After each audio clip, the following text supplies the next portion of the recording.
Radio Simba Pira Kibazo mu studio zo gikwanjulira osibeeyo otya ampuliriza. Atuuseeka kulika. Si byangu bw'oba okolera mu bitundu by'ekibuga gye nkolera. Leero tebibadde byangu abakolera wano okumpi naffe ku Forest Mall bagatuddemu.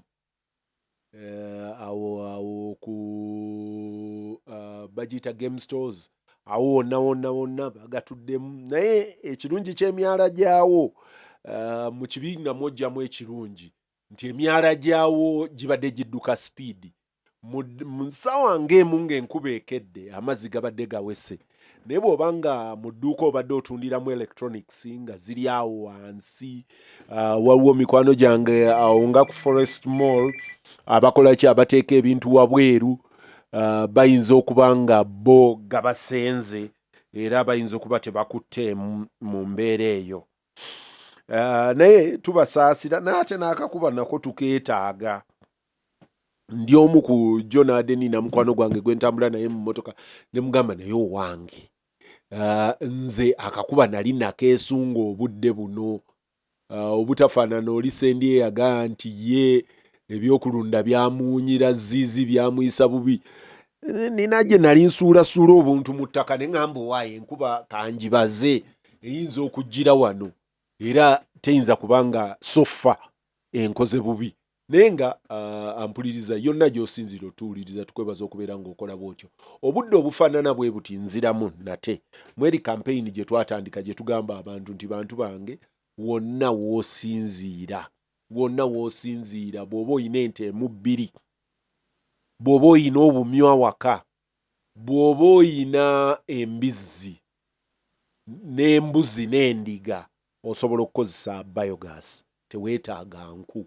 Tebereza obudde obufaanana bwe buti mu kidde ekifaanana bwe kiti ng'ogenda kufumba. Kakati ogenda kufumbira wabweru, onoonya enku, enkuba yazikubye, amanda amazzi gayiseemu, ne wali you turn on, ogira bugize oti gaasi wo, nga naye gaasi omufunye mu kulunda nte eyo, baŋŋamba n'ente emu ekikola. Abalina obumyu bangamba nti bw'omala okujjuzaamu omulundi ogusooka, emirundi egiddako weetaaga bwetaazi kulembeka baketi oba kadomola oba kidomola kya susu waabwo n'oyiwamu. Buli lw'oyiwamu ku olwo oba okoze gaasi akumala olunaku lulamba okufumba. Biri ebyokwasa, siri mukugu waabyo. Bamwine wano ye yatugamba nti n'okwaka amataala kusobola okusikwinaawo mu bukugu, naye at least bendabyeko benkakasa nti ku okukoleza okukola ki what did I say okufumba kubeera okumaze. Bantu bange temunoonya nku mubikole. Eriyo eyampeereza message nga mbuuza ababizimba mbayina. Unfortunately sagala kubira muntu yenna kalango, ekyo kyokka nakyo nkikole. Kati mwabakola biogas mujje kusimba mulabe management sales team mwe mulange nti nze nina obwakafulu mu kubikola ku ssente bweziti. Nze ogwo sigwe ogwange sigwa kulangira muntu yenna akola biogas. Eriyo omulala yampeereza, mukama wange wampeereza ne ssente n'endooza nenziweereza ne zikomawo zaatuuka. Bannayuganda balimu okujooga. Eriyo yampeereza message n'ampeereza flyer ya kampani ye ekola biodigester. Nanga nti kakati bw'oba obyogerako olulala kozesa eno nti ne kampani olanga eno nti n'amala n'ampeereza emitwalo 15,000 eza Uganda. Nange nabadde mwenkanya nenzimuddiza 15,000. Mukama wange ndowooza zaatuuse. Olulala bw'oli kiddamu n'erinnya nja kulyogera. N'erinnya nja kulyogera. Nti gwe wadde olowooza kino sikikolera musuubuzi, nkikolera bantu ba bulijjo abasobola okubenefitinga mu kino ne bakendeeza ku nku ze bakozesa. Environment yaffe ne tugisavinga, bino amazzi bigatutwala speed, ne tukendeeza ku manda. Gano amanda ab'eggulu ge baagamba nti gavumenti be yagamba nti no tetukkiriza kukozesa manda gava buli wamu, ate ne bamala ne bagamba nti no okuva mu mambuka ga Uganda ne mu bugwanjuba tebagenda tukkiriza kusala manda kikulu okubeera ng'okyusa. Ampuliriza awo nvuddewo olunaku lw'olwaleero. Fred Bamwine, Kenneth Paul Kakande ne Sewandagi sibayina nga bwe gubeera buli lunaku. Nadde mbasabye olwaleero balutuweemu nga tugenda kunyumya ku byanjigiriza. Muganda wange Sewungu Joseph Gonzaga, muganda wange Sewungu Joseph Gonzaga yabadde akoze atya ajja kujja naye alemedde mu kuziika ndozo oluguudo lwabwe lubi lulungi naye tuyinza omufuna ku ssimu shortly. Abalala be nabadde nnina omukyalo okuva mu Aiza nakolanga naye wano Angela Nabohe. Angela tasobodde kujja. Bwe tutyo bwe tusembyeyo naye nga ampuliriza bwe gutyo bwe guli. Tutambula. Subject y'olwaleero, manyi abazadde mwazizaayo abaana wiiki eno, abasoma mu bisulo, abasoma mu masomero agadde, ate eno taamu batera giyita taamu y'okuyita. Nadde ntudde wentudde nga ndaba babuyita bumiimu nga buyitiŋŋana. Oli agamba nti leero babagambye nti school fees, ng'oli atimbye ku kisenge baasa agambye nti baasa yabadde ndowooza deputy head teacher. Omuzadde jangu ne bank slip ejjudde. Omulala yaŋŋamba mukwano gwange bino ebyokusasula school fees ku mobile money through school fees pay ndowooza bwe bagiyita, ng'aga nti essomero kambwe nnyo teritukkiriza na kutulamu, nti tosobola kutulamu kusasulako kitundu. Kale n'olwekyo oyina kubeera ng'ofunye ebbaasa n'omukubira n'omugambo waaye mbadde nninayo ekitundu 7 ku buli 100 nti enzikiriza nkutulemu nteekeyo. Ebyo byonna abazadde bibakaluubirira era bibamenya. Naye awo nenzijukira leero mbadde nkebera wano era kompyuta yange manyi kwekiri. Ministry of Education ng'ekwatagana ne Parliament baagamba nti bagenda ku regulatinga school fees. Nja kusooka kuba rider oba disclaimer. Nze ng'omuntu siri omu kubakkiririza mu katale okubeera regulated by government mu miwendo. Ekyo ntandika nakyo. Singa Kenneth Paul Kakanda abadde wano abadde agenda kugaa nti oyo ti enzikiriza ye yaba capitalist.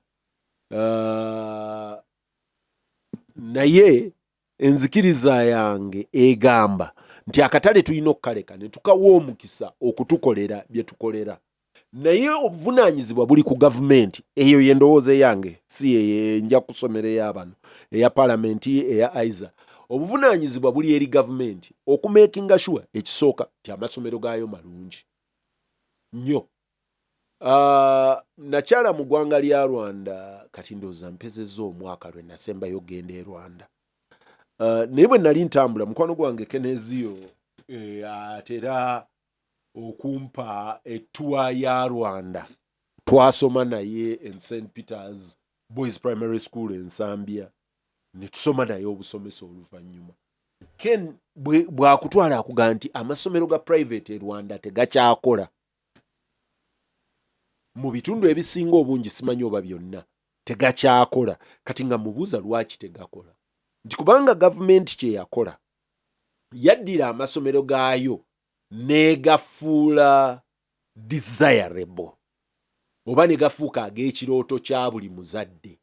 Nga buli muzadde alaba mu ssomero lya gavumenti yeri entebe ezimala, yeri ebibiina abaana mwe bajja, yeri ebitabo, abasomesa gye batayosa, abasomesa baayo baba basasule. Ekyekyemisana simanyi sigenda kuwaayiriza oba bali ekyemisana oba nedda. Ekyo nja kuba mpaayiriza. Naye at least nga n'omwana bw'atunuulira essomero limwegombesa aga nti nange awo wenjagala okusomera.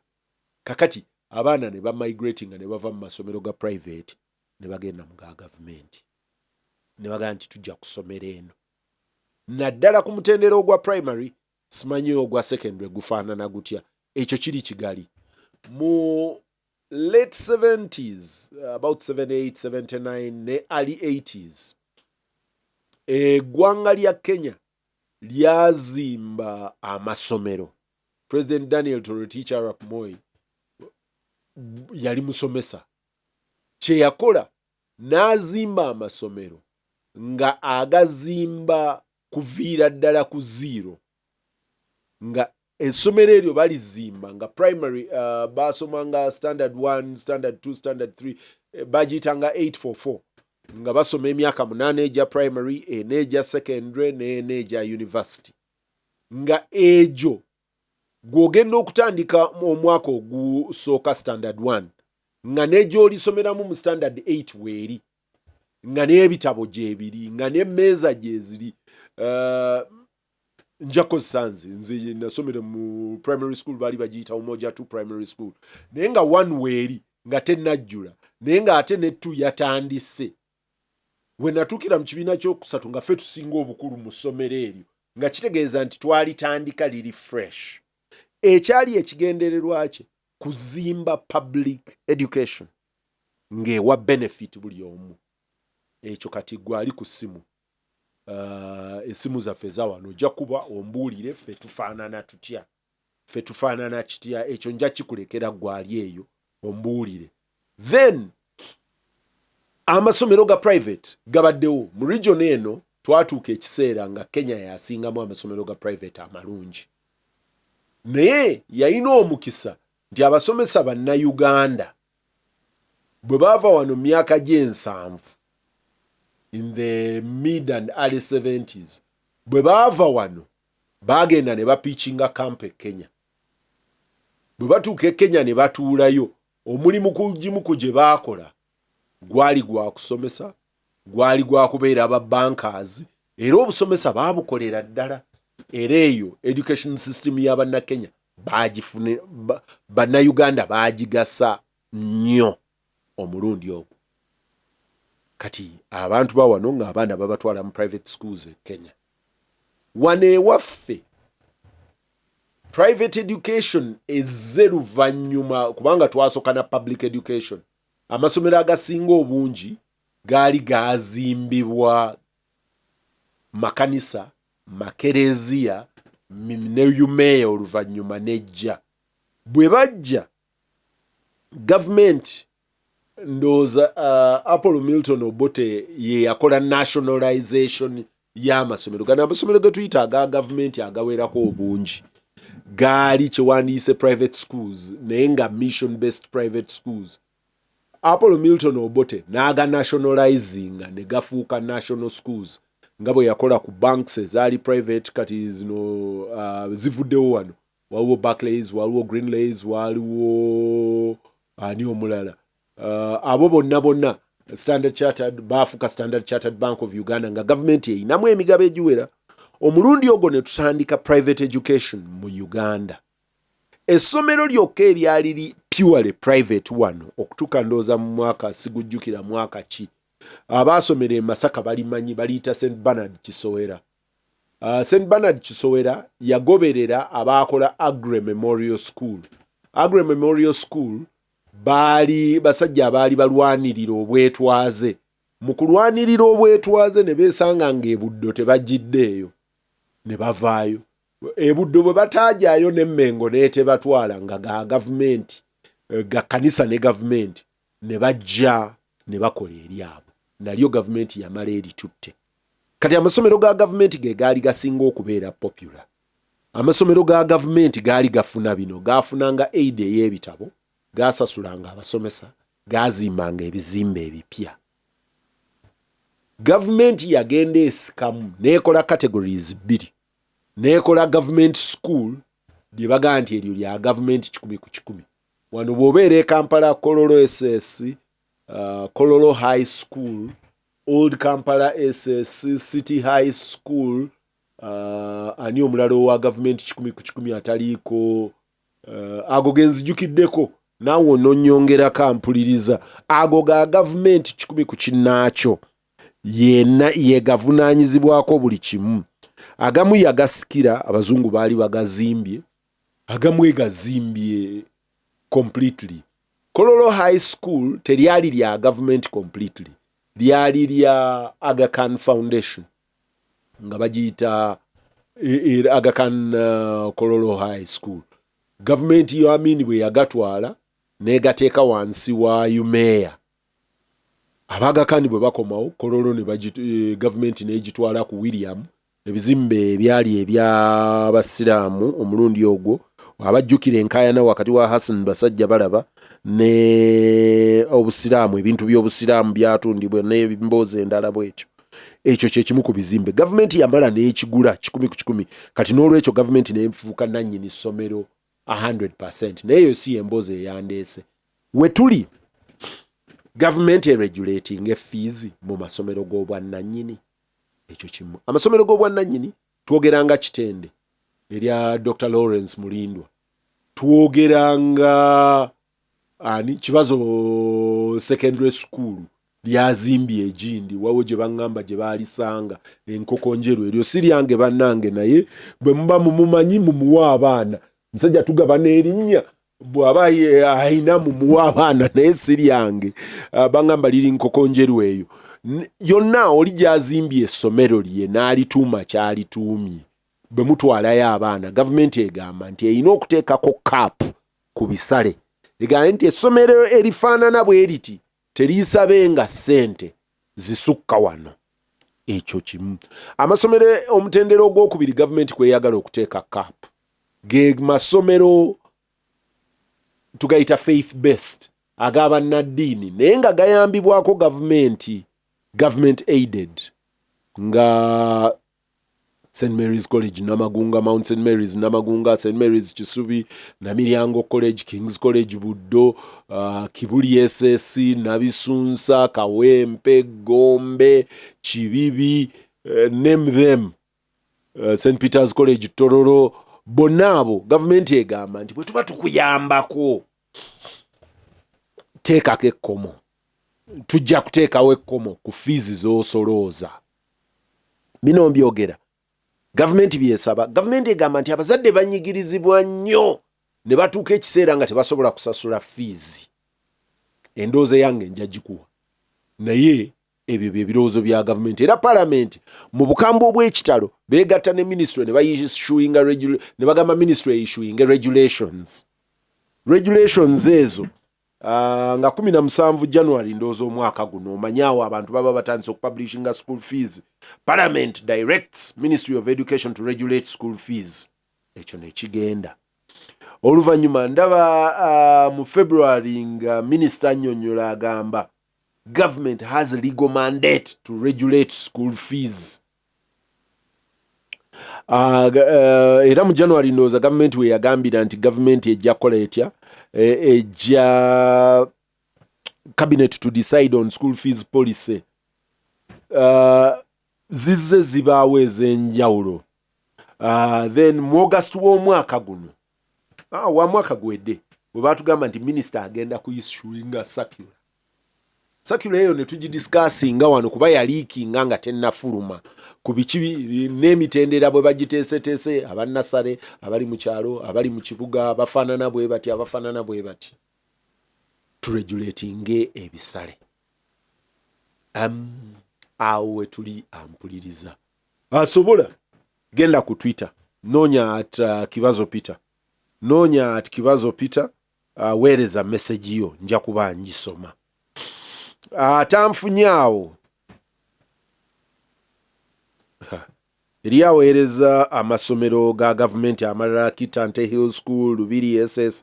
Lubiri SS eno originally lyali ssomero lya Buganda, naye oluvannyuma lwa 1966 crisis ne lifuuka nalyo lya gavumenti. Eryo lyolaba ebweru wa Lubiri eriri wano e Lubaga ku lusozi, awo bayitawo akakasozi mbadde nkajjukira erinnya. Eryo liri purely public school. Kampala High School eri mu category yemu ne Kololo High School newankubadde public school eyinamu omukono gwa Umeya olw'okuba nti zaali founded wali Idi Amin we yaweera amasomero agaali agagakaani n'agawa Umeya kati eryo lyasigala nga liri awo naye weeri kati gavumenti yagulawo era n'ezimbawo era eryo yo public school 100 ku 100 nebiri tetujja bidiscussing ebya naye kakati ago gega government 100 ku 100 ameka kubbo goyagala okuteekamu omwana wo gavumenti erina amasomero amalala. President Museveni emyaka giwezeeko yateekawo program ng'aga nti bagenda kuzimba essomero mu buli gombolola. Amagombolola agataalina masomero ne bazimbayo ze bayita seed schools. Seed secondary schools ezo bwe bazizimba kubanga ngambye egombolola kwaliko secondary school, Muluka nga kuliko primary school, nti ku buli Muluka kulina okubaako primary school eya government, ku buli gombolola kulina okubaako secondary school eya government. Olumu teziwera olw'ensonga nti amagombolola gano gagenda gafunda. Luli eyali egombolola ogenda okwesanga nga kakati bagikutuddemu ekyali kyenkana omuluka kifuuse egombolola.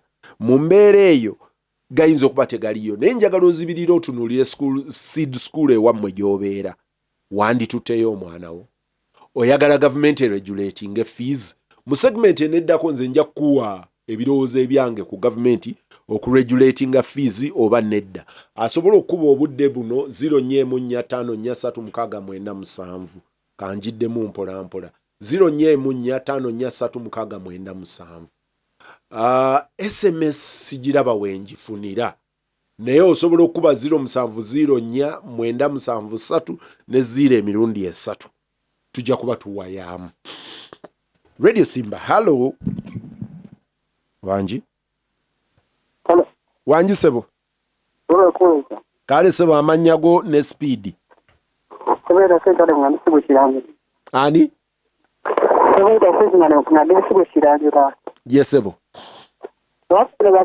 Bakazimba sisko naye era kale okutalaza awamu simbi naye katulinde emyaka ginaddako naye subject enkulu ebadde nti gavumenti eseti akutuseeko gavumenti etuteera emiwendo gye tusomeseza abaana egende wano ku mulirwana waffe wa Sudiru mu primary wano Kampala Parent School emugambe nti tosukke nga kakadde awo wetwagala okulaga. Kale sebo nawe gyebale. Hello. Sebo. Wanji sebo. Sebo tukuwulira. Mukama wange simu ejemye. Bobo okuba essimu tolinda kwewulira erimu tolinda ku radio kuwulira nga ogambye halo n'owulinda owulire waliwo gap ye sekendi. Radio Simba halo. Kale sebo. Makolo wasomera wa? Wasomera wa? Sebo nasomera ezo primary school we natulira primary Piero Yante. Na Kivubo Bulu? Kazo mixed primary school we ya government. Nezija ko dikapala ya government. School nga nalyo ya government. 10 ku 10. Kituufu ddala. Era nga ffe twaliko sikke abazadde bange nga balemererwa okusasula olw'emiwendo egikaalamukuse mu masomero ga gavumenti. Ekyokubiri mwami Kibazo nti bw'otunuulira embeera ekizibu ekiri mu education sector kati amuzadde obutayambibwa n'otuuka okuba ng'ozaayo omwana amawulire agakagwawo mu mawulire gaffe leero MTN erongoseza mu Daily Voice. Sebo anti obadde onkubyemu akalanga tofaayo tugende mu maaso nti n'otuuka okuba ng'ozaayo omwana n'obanga agenda. Halo makolo okutuseeko nja kuddamu nkukwata ensonyiwa akalango kaatuyiseemu. Ampuliriza wonna w'osinziira okumpuliriza olwaleero byanjigiriza mbadde ne Haji Makolo Kavuma. Makolo bw'oba osobola okuddamu okuba ebirowoozo byo mbadde mbiwulira naye tekinologi n'abeera nga yankwatiddeyo nga nnina okukolamu. Eriyo ampereze message ne bobo weereza message naddala ku WhatsApp yange nkwatirwa ekisa teekako erinnya aweereza ku Twitter definitely nsobola ogiraba ono omukulu abadde mpa amasomero ga gavumenti agambe Kitta Nte Lubiri Kampala High Ntale School Makerere College Busoga College Mwiri n'abalala n'abalistinga naye alina ekirala kyankonyeka agambye nti Busoga region ne Eastern region generally but mostly Busoga has the highest number of UPE and USE schools in Uganda. When the cycles of national examinations, PLE, UCE, and USCE come through, those regions have always performed the worst. This shows that government schools are not delivering the desired service. Bamwita Jim Igachibalama musomesa. Igachibalama aga nti amasomero ga government galabika tegakola. Neje gali amangi sigega delivering a service. Ekyo kitegeeza nti government eremereddwa okukola omulimu gwayo mu masomero gaayo negusitule yagala abali private abagukola bebeekwatirayo. Radio Simba, hello. Hello. Wanji sebo. Kale sebo yongera ku ddoboozi oyongere ne ku speed. Nange okumulamu ogwo gwolese munange webali nnyo. Naye okusinziira ku masomero ga gavumenti amazima go gagwira ddala. Ate nakyo si kibi okugamba nti gavumenti eva esalirawo private schools omuwendo gw'essente abazadde gwe balina osasula.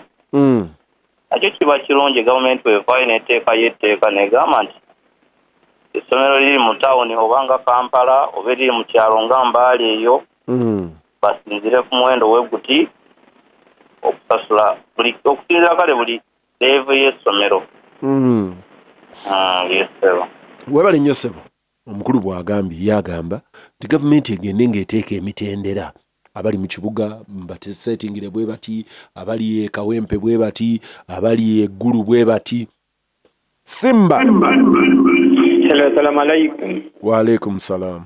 Kati mwami Kibazo nze Abbas nsugayisa Kisasi. Yes sebo.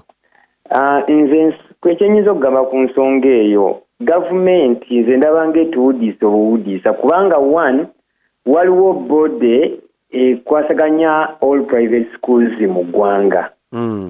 Simanyi oba batuula ne boogera kuba bateeka okuba nga bamanyi tekigenda mu maaso mu private. This is a liberalized economy where omuntu asobola okusetinga emiwendo gyekyo ekintu kyayagala nga Museveni yagamba nti bw'omwaseere kyalina asobola okufuna ekyo kyatalina.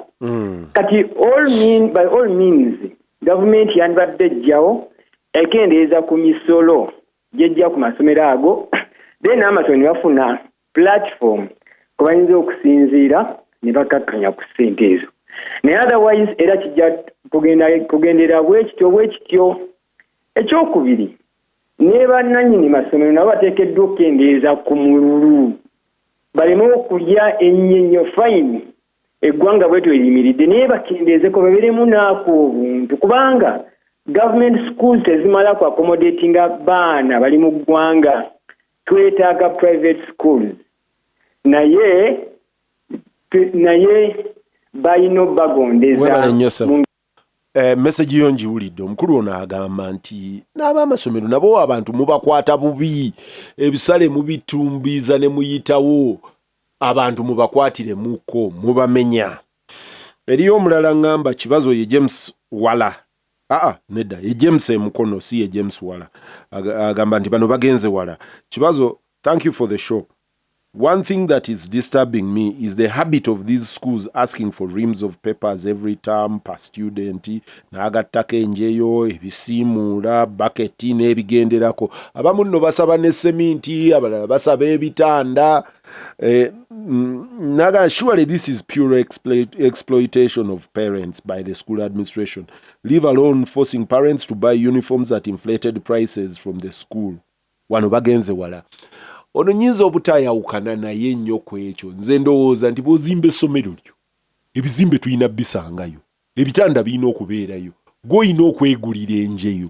Lwaki baklayant ate oyagala bajje n'enjeyo? Ebyebisale ne mukkiriziganya nti anze bino sibisobola nja genda muliri. Simba wanji sebo Haji Makoro Kavuma. Yes sebo.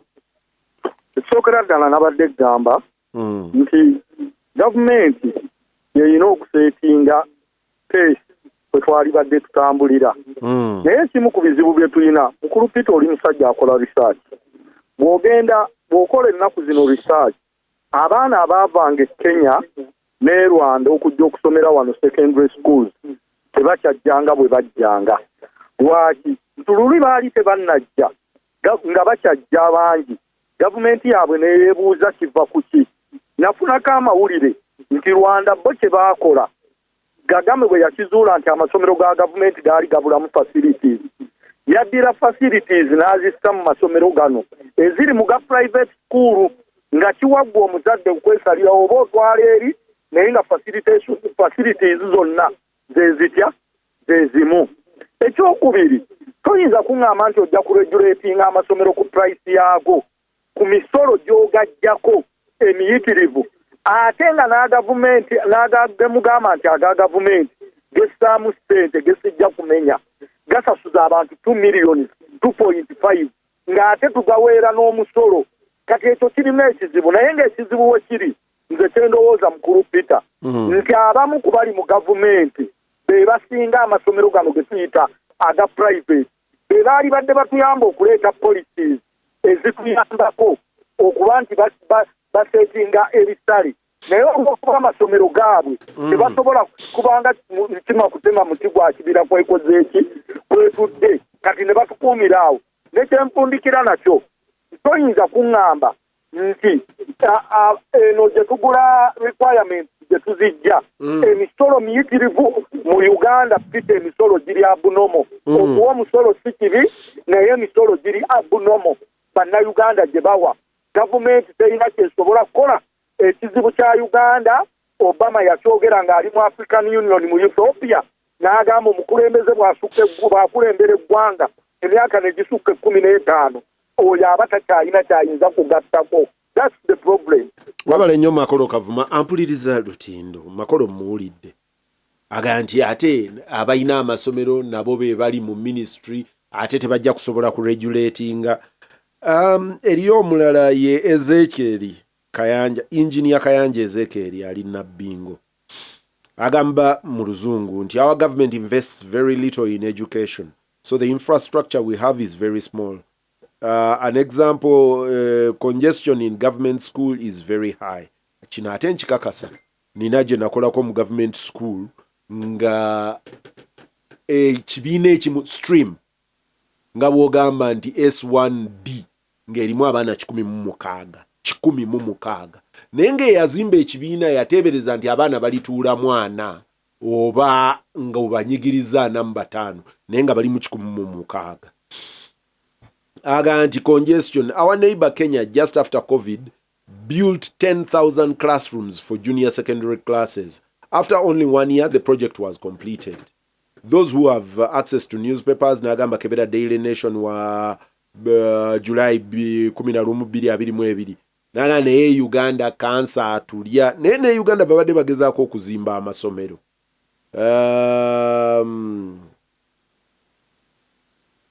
Bampereza message kati ezimu zitandise okulya zinnazo.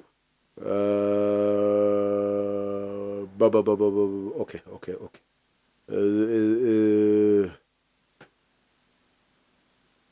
Endala nja kuddamu nzisome. Nampuliriza anze eriyo omulala agambye nti abange nti gavumenti yo mwagala setting emiwendo gy'amasomero lwaki tesookedde bamuyiga kibalama. We are saying government to first regulate other drivers such as government regulating emiwendo gy'amafuta. Abantu bangi olwaleero ndooza amafuta nina wenda bye petrol station ng'ekunuukiriza kakaga 3 nga agenze eyo. Government tennatugambayo nti abange nti nkoze intervention mu ggwanga ly'e Kenya. Ebbanga siddene mabega Kenya ya interveninganga nga eteekamu ssente mu mafuta. Eggwanga lya Nigeria amafuta gali heavily subsidized by government. Era settinga top level negamba nti olw'okuba ntaddemu subsidy eyenkana wano obunene nti amafuta tegasukkenga dola emu oba bweti ne bweti. Sijjukira muwendo gwennyini naye oyo gavumenti aba participatinze kakati oyo gavumenti participatinga mu economy bwatyo tuyinza omukkiriza okujja n'eno mu social sector kyere abadde agamba ne electricity prices nti amasannyalaze gavumenti yayina okugaregulatinga. By the way gavumenti yayina ne electricity regulatory authority edda CEO waayo yabanga mukwano gwange engineer Sebowa simanyi oba akyaliyo. Kati ng'omulimu gwa Sebowa ku regulatinga wakati w'aba client fe abakozesa amasannyalaze n'ekitongole ekigasaasaanya bakiyitaani umeme distribution. Ng'oyo distribution amala okujja amasannyalaze kwoli agakola generation n'agajja ku transmission kati ye n'atandika okugatutuusaako n'asetinga omuwendo asasule eyagaleese transporter asasule n'oli agajja mu kirombe. Kati nga batuula ne Sebowa oba n'ekitongole kye ne bagamba naye tuseetinze zitya twagenda okumaliriza nga era ne distribution babeera mu kkobaane oli zaasaba ze bamuwa buli lwagamba nti njagala unity ebeere simanyi ndowooza unity ya siringi oba 10 oba 9 kati ennaku zino I'm not very sure nze byange mbibala mangu nti bw'oteekako omutwalo ofuna unity mmeka bw'oteekako 5 ofuna unity mmeka kati awe wangu okubala naye ndowooza ateekako omutwalo afuna unity 10. Nina cameraman wano mu studio nja mubuuza tayinza kubanga tateekako 15. Tayinza kubanga asukka 15 kati nja mubuuza wali nga ngenze mu break bw'ateekako 5 ko kakaya kaake afuna unity mmeka kati awo bwe nadda nja kubeera ne answer kubuulira ebbeeyi y'amasannyalaze naye ng'ekkobaane lyali wakati wa regulator eyandibadde regulating nga noono distributor. Eriyo abalala abatunda ebitabo abatunda ki ne social services ze twogerako mpuliriza tetwogera education yokka. Abantu bangi bwe batunuulira education olw'okuba bannayuganda basomesa abaana baagala abaana baabwe badde mu masomero baagala amasomero amalungi bwe batunuulira education babeera basunguwavu. Ampuliriza bwe twali wano mu covid ebimu ku bantu bye baali bakubako enduulu gaali malwaliro nti amalwaliro ago abantu baatwalanga omulwadde sijja kwogera malwaliro waliwo eryali eno ewaffe ngodde naalya omusajja n'amalayo wiiki naga nti Mungu amuyise naga nti naye eddwaliro lyagala 93 abantu baatwalanga ebyapa ne babisingayo mu ddwaliro naga nti okutuwa omulambo katubawe ekyapa kino abantu omulambo bagugula kyapa. Nina family gye mmanyi oli yagamba nti kabulangane bamusigaze tie banaagulya tie tumaze okuspendinga ze tuspendinza ate ne bwe tusigaza nabo tubuteekeko neyo social service ani asetting emirwendo. Ampuliriza amalwaliro agafa agaba Minsani Mengo Nsambya Lubaga Ndoza Kibuli gafunayo ka minimal support okuva mu government egayambako. Amalwaliro ndoza n'omusolo tegawa ogawulira mu nyenjawulo mu miwendo. Lwaki government enoonya social services tetandikidde ku malwaliro nega nti amalwaliro nti consultants mu ddwaliro teesukkenga 200 noyina gy'okyama. Nina gwe mbadde nyumya naye leero yagenze mu ddwaliro ne bamukebera typhoid ne bamukebera omusujja malaria not medication njogera ku tests bamukozeeko tests 3 malaria typhoid ne infection ne bamuwa kabiru ka 5,000 wonze wangi era mugambi ninga mwe mulwali expensively nanga nti 5 kakati gwa atanatugamba Kampala parents kusala fees. Ate buli lweboogera private schools abantu batunuulira banene atunuulira Kitenda atunuulira Kampala parents atunuulira Homies Darling atunuulira Namiryanga atunuulira Kisubi Gayaza n'eri essomero mu Kabaawo mukono gwange ayina essomero awo Kawempe baliyita Oxford liyinza okukangira onogamba omwana atuuse Oxford naye nga liri Kawempe muzili Oxford Kawempe Muslim School awo oyo ayinza okuba nga tamu tawezaamu baana 5 ku 10 abasasula fees ne zijjula kakati gwogamba nti tujja kusetinga fees. Amasomero agasinga obungi mu Uganda sige manene, agasinga obungi ge matono. Ekyennaku nti amasomero abasinga okukuba enduulu bakuba enduulu lwakuba baagala baana baabwe mu masomero gali amanene, kati n'olwekyo baagala bagasike gatuuke bo we basobola. Kyekizibu manye ebyo tebiri popular, naddala mikwano gyange bamusiba ttaayi nga nze bajja kiwulira bagala nti amasomero gakendeeze, lwaki Kisubi esaba obukadde 3.5. Nandiyagadde nnyo buli mwana asomerero, naye kisooka nti Kisubi ne bweneesaba akakadde kamu tesobola kutwala abaana 3,000, etwala abaana 2,000. Kati ono akuba enduulu, takuba nduulu kubanga ayagala Kisubi salireko abantu ssente, nedda akuba enduulu kubanga aga nti akakadde bw'osaba obusatu oba onnyigiriza nze ayagala okuyingiza omwana awo. Tatunuulira social good. Singa abadde atunuulira social good, singa agamba gavumenti nti watusuubiriza essomero ku buli ggombolola, gavumenti obadde to recruiting abasomesa okumala ebbanga bweriti ba recruiting, gavumenti watusuubiza essomero ku buli muluka erya primary, ate oliteekemu ebikolo, oliteekemu amasannyalaze babeere nga basobola okukozesa laboratories, oliteekemu abaana baleme kulwalirayo nvunza, olikole nga lyegombesa nga liinawo akasaawo, ebisaawo by'amasomero tobitunda.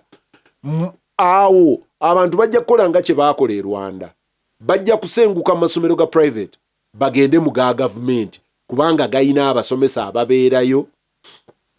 Naye kakati omusomesa asomesa e Kampala High oba Kololo High oba Kololo SS ng'ayina abaana mu stream emu 10 stream, naye nga bamusuubira nti minimum yandisomeseza lesoni ndozo oba ziri 18 oba 20 mu ziizo a week. Ono omusomesa musuubira okugolola ebitabo by'abaana, ne bw'aba n'abaana tebasasula tajja kusobola kubanga tasobola kusomesa abaana 10 mu stream emu n'asomesa n'ekirala 10 n'ekirala 10 n'akugololera abaana. Kati n'olwekyo abazadde bajja kusiba bagenda wa private school. Bwagende wa private school ng'aga nti nze abange wano babagolola ne babawa test emirundi 2-5. Mulimu bye bayisaawo bino ebyokusaba abantu rimu, ebyokubasaba enjeyo, ebyokubasaba seminti, ebyokubasaba ebitanda, ebyo tebyandibaddewo. Naye ekyokumugamba regulating fees kyangu, tomugambako, tomukoonako, gwe zimba amasomero go, gakolere bibuli bye geetaaga eri tujja kusengukayo, tujje ewuwo. Simba Sebo wangi sebo webale tuweereza mukolo Kibazo. Kale sebo neetaaga bakubi b'amasimu 3 bangole wano. Wiikiri Besigye ng'asinziira nakawa. Teesa Ekisookera ddala ensonga z'ogeddeko egy'ebyenzikiza ndala gavumenti okuvaayo egira amasomero nti eteekewo ebbeeyi.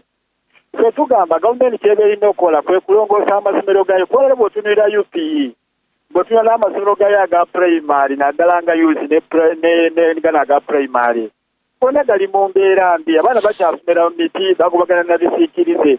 Wali bw'ovaayo n'ogamba nti omuntu eyazimba ebizimbe azimba ebyakalina zijengaza buli kimu abamu bafunye ziironi, bw'oveeyo ogambe nti ogenda kumuteeseza bbeeyi, ekyo ndabira ddala nga kitamu. Nze nsuubira nti fe abazadde paka ennyini weegeera mukulu Kibazo noga nti akusinziira ku nsawo yange omwana ngenda mutwala mu ssomero lya mitwalo 20 oba 15 kuba buli bbeeyi weeri amasomero zigalina.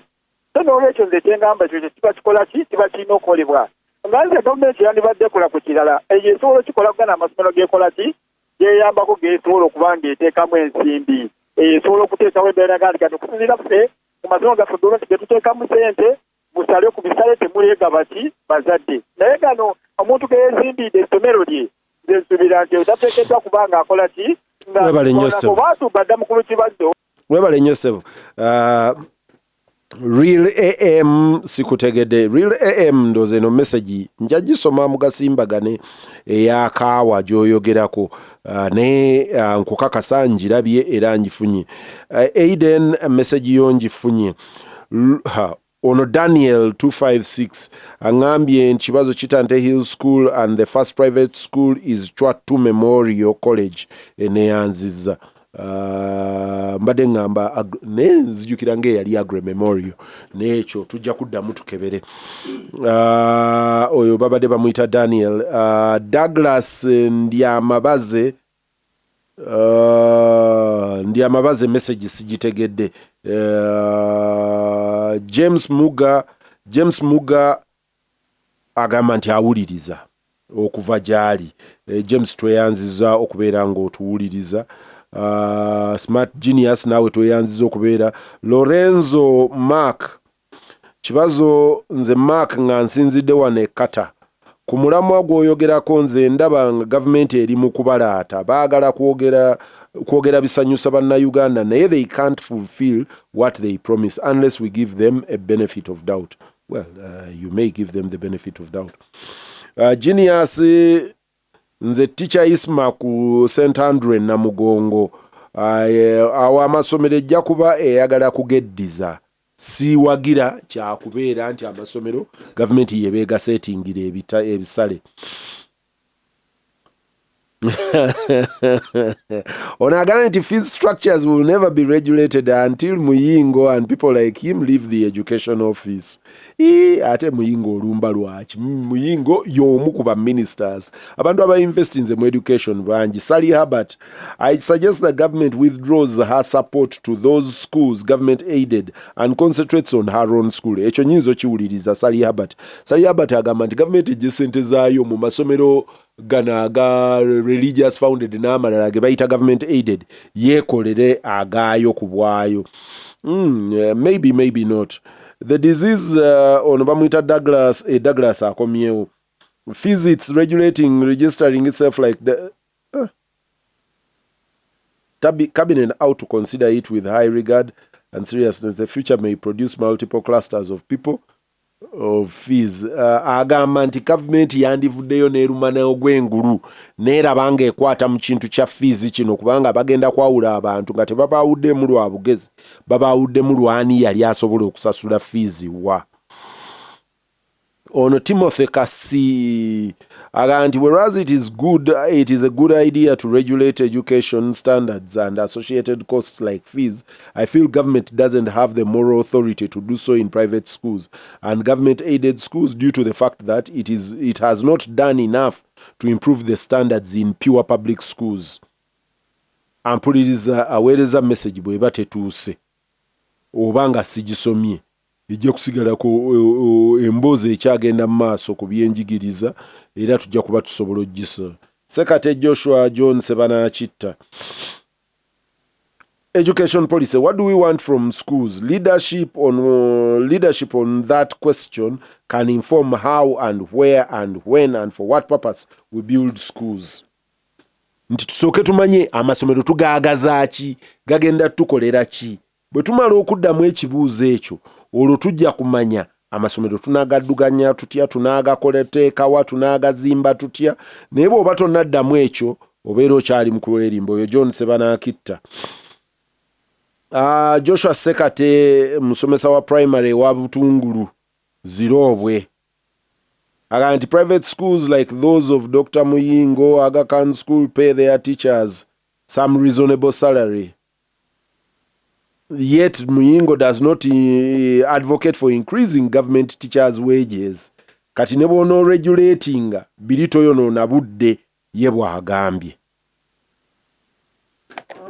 Ampuliriza bwensukka wano banzise. Naye nga ndi naawe wonna w'osinziira otuwuliriza. Nate njagala kwetonda olw'okubeera nti abagenyi tebaasobodde kujja n'endowooza kituwadde omukisa okuwuliziganya. Simba alo sebo okutedijje basatadde obusungu bwa corona nansinzidde no mu kibuga Bugonya. Asomesa ba gavumenti ekintu kiri kimu tebaneetamwako kubeera nga bajja nga batamiiva abamu ate bajja okutulugunya abaana. Oyo omuwaayiriza alabika olina omusomesa gw'otakkiriziganya naye bukkiriziganya. Sebo amasomero nga tambulamu sisangayo batamiivu. Ate nze nsomesezzaako sebo sinywangako. Ampuliriza Olutindo.